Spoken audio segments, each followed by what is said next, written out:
Hey everyone, hi, welcome or welcome back to my channel. So something big happened on my channel recently and I wanted to say thank you. So the other day I hit 1,000 subscribers and thank you. My personal policy on my channel has been to not really talk about my numbers. And so I have been kind of shying away from any kind of milestone numbers. But there's a fine line between not talking about it and not thanking those of you who are here with me every time I post a video. And I want to express my gratitude to all of you who have subscribed, whether you be my first subscriber or my 1,000th plus subscriber. I appreciate every single one of you. And there are definitely 970 more people than I ever thought would be here. I thought my channel would stay very, very small, and now that it has grown a little bit, I am just surprised, pleased, and very, very, very grateful that you are all here on this journey with me. Okay, so we're gonna kind of put the mush aside, and these are my flowers that my husband Tedwell gave me. Tedwell is a nickname Jolene from Bookworm Adventure Girl gave my husband Ted because Ted reminds me a lot of Hilary Mantel's Thomas Cromwell from her whole Cromwell series, Wolf Hall, Bring Up the Bodies, and The Mirror and the Light. So Tedwell gave me these flowers for Valentine's Day, and I thought it would be nice to have them in the corner of my video than my usual kind of like computer screen. So that's what's going on.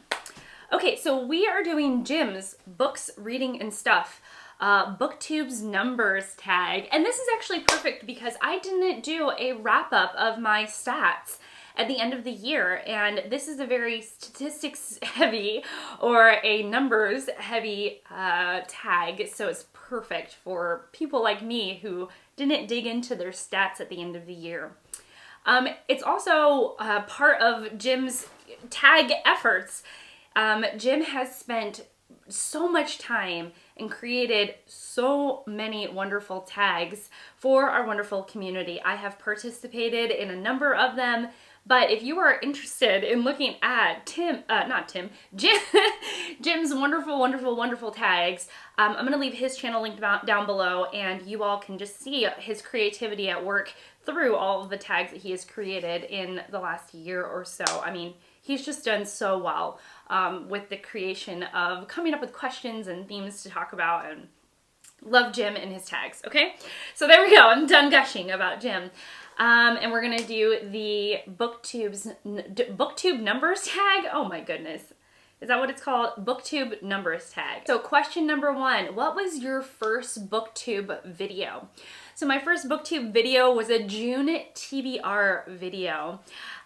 Some people are going into the numbers of that, but I'll tell you a little bit of the background of this Booktube number, this June TBR. My words are fighting with me today. So I had been watching Gina Stanier of Gina Stanier Books and Kelly from Books I'm Not Reading. I had watched their channels for a couple of weeks, and I decided basically on a whim that I was going to just start a channel, and I started walking around my house grabbing the books that I wanted to read, sat down, figured out a place to put my camera, flipped it on, and talked to it, in which you will, if you watch the video, I'll link it down below. I'm not saying I necessarily would watch it, but you can if you want to. And I go in and I basically feel like I'm yelling at the camera, and a lot of that is because the camera is rather far away from me, and so I was worried that you wouldn't be able to hear me. But also, I quickly figured out by my third video, I had bought a tiny little mic, and now I have one that mounts on the camera, which really helps with whether or not you sound like you're yelling at the camera versus just talking to the camera.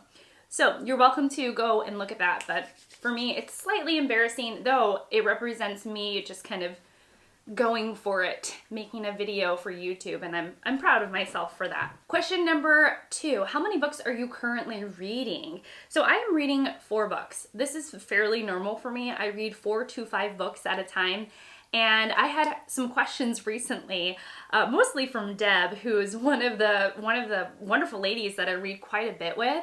And she was asking me, how do you read so many books at once? My grandfather set a wonderful example of reading a bunch of books at one time. He was just that kind of person, and he would talk about it fairly often. He would say, I'll start a book, and then I may get kind of tired of it. I'll set it back on the shelf, and I'll just pick it up later when I'm feeling in the mood for that book. So he was a really example of somebody who could read quite a few books at one time, and there wasn't any rush to finish one book or another. But over the years, I've just learned to be a bit of a patient reader. There are periods, a couple weeks even, maybe even a month, where I don't finish a book. And that can be, for some readers, very, very frustrating. And for me, sometimes I do get to that point where I'm frustrated with where I'm at in all of the books, especially if I'm in the middle of all of the books and I'm itching to finish one. But mostly I'm okay with just trudging, not trudging, I'm good with pushing this huge boulder up a hill and not finishing a book for quite a long time. And then what will happen is that, like cards, like a house of cards, when one is finished, the whole tower will fall. So as soon as I finish one book, a lot of times the rest will fall in suit. So be one after the other. And I'll get to finish a whole bunch of books at one time, pretty much. But you definitely have this long period where you don't finish anything, or at least I don't finish anything for a while. And that period can be very, very frustrating. So the books that I'm reading right now, long preamble to why I'm reading 4 books, sometimes 5, but I'm reading 4. The first one, John Steinbeck's The Acts of King Arthur and His Noble Knights. I am reading this with the Eclectic Book Club, which is a book club that I run with David Wiley, and I'm a co-host for it. And I am the worst co-host in the world because I am supposed to be through chapter 5 right now, and I am currently having just started chapter 3. So I'm slightly behind, but I have good reason, and that transitions me into my next book. So my next book is The Sinner and the Saint by Kevin Birmingham, and this is my Booktube, one of the Booktube prize books that I am reading. This is all about Dostoevsky and the murder that inspired Crime and Punishment.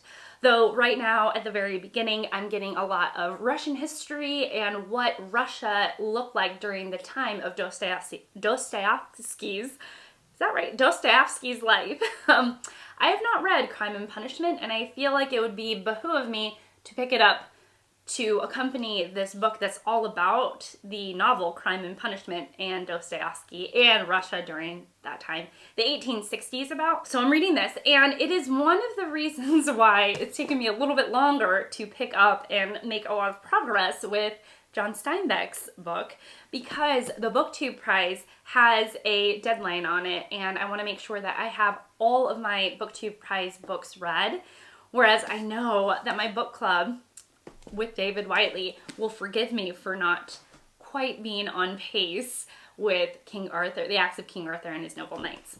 So, the next book that I'm reading is Beloved by Toni Morrison. I'm reading this with Elle Thinks, which is a channel, her channel is wonderful, and I'll link it down below. And I'm reading this also with a subscriber named Sonia Devaney. We do a lot of buddy reads together.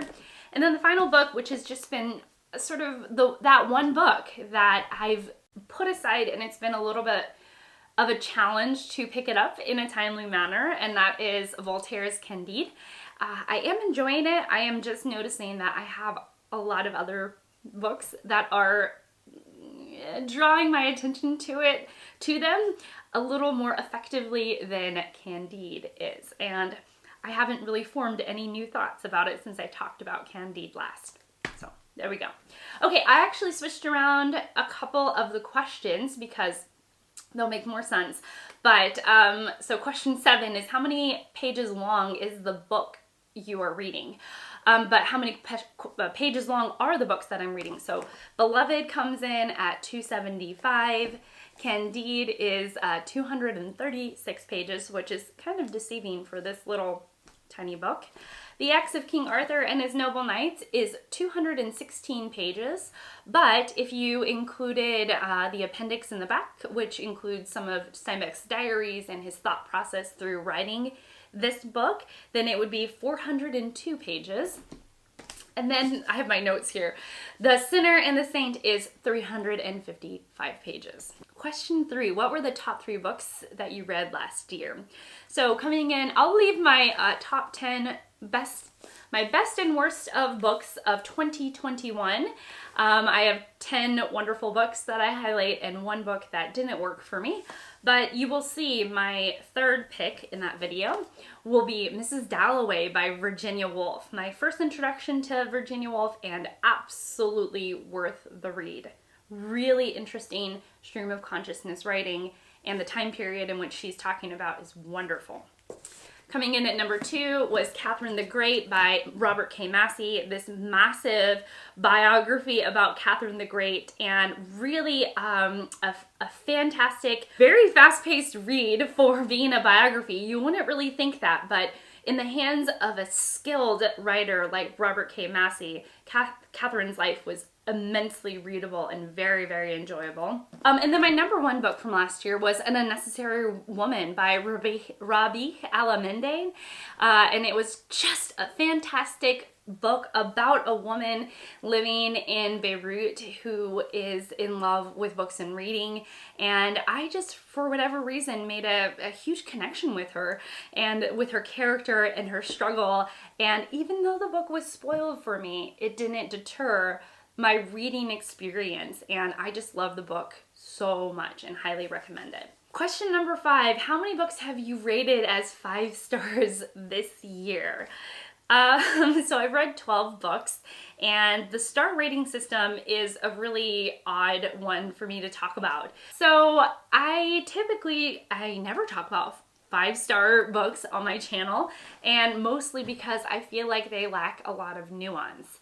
And, you know, I'm kind of with Nell. If you guys haven't seen Scott and Nell talk about their ratings and reviews tag, I'll leave that link down below. It's a wonderful tag. I haven't done it, but when I was watching Nell talk about her issues with 5 stars versus not 5 stars, and watching her kind of go through that whole process of whether she should start using the star rating system or not, I realized that I'm with her. It's just really difficult for me to rate books. Because again, sometimes I come to a book and I realize that this, Catherine the Great, is going to offer me a very different experience than Mrs. Dalloway. And so how do you reckon, you know, giving both 5 stars?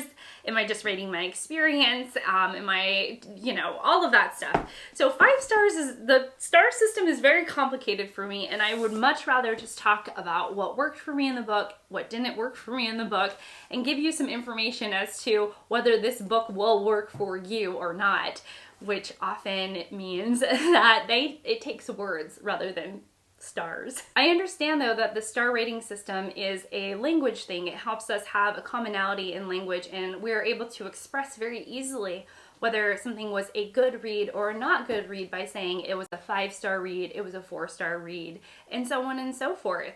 And so I understand that language-wise it helps connect us, you know, as readers. We are able to pick up on whether it was a great read because someone said it was a 5-star read. So I understand the importance of the star language system, even though I don't use it. Question number 6, do you have a reading target for this year? I have a mental reading target, but I haven't shared that yet, and I don't think I will for this video either. And am I on track? My answer is yes. Okay, so I've read 12 books this year, and yes, I am on track. So maybe that might give you some idea as to where I'm at with my goal. Take what you will from that, I suppose. The next question, how long are your videos? My videos range from somewhere between 8 minutes and 35 minutes. And it probably won't change anytime in the near future. My videos just seem to range, and I'm okay with that, as long as you're okay with that. I have 2 more questions to go. So it says, do you have a favorite number? I like the number 8. I just really like the number 8. And the last question is, do you have a book on your shelves with a number in the title or on the cover? And yes, I do. Where did I put it now? Oh, right here. Ray Bradbury's Fahrenheit 451, which I read. This was the first book club pick for the Eclectic Book Club. And we read it and I really, really enjoyed it. And it was the only book in this room that I could tell that had a number. Oh wait, there's one more. One more book right here. 7 Pillars of Wisdom by T.E. Lawrence. So my 2 books that have numbers on the cover. Okay, now I'm going to tag people. So give me one moment. Okay, so I'm going to tag a handful of people. The first one is Elle from Elle Thinks. The second one is Karina from the Karina Chronicles.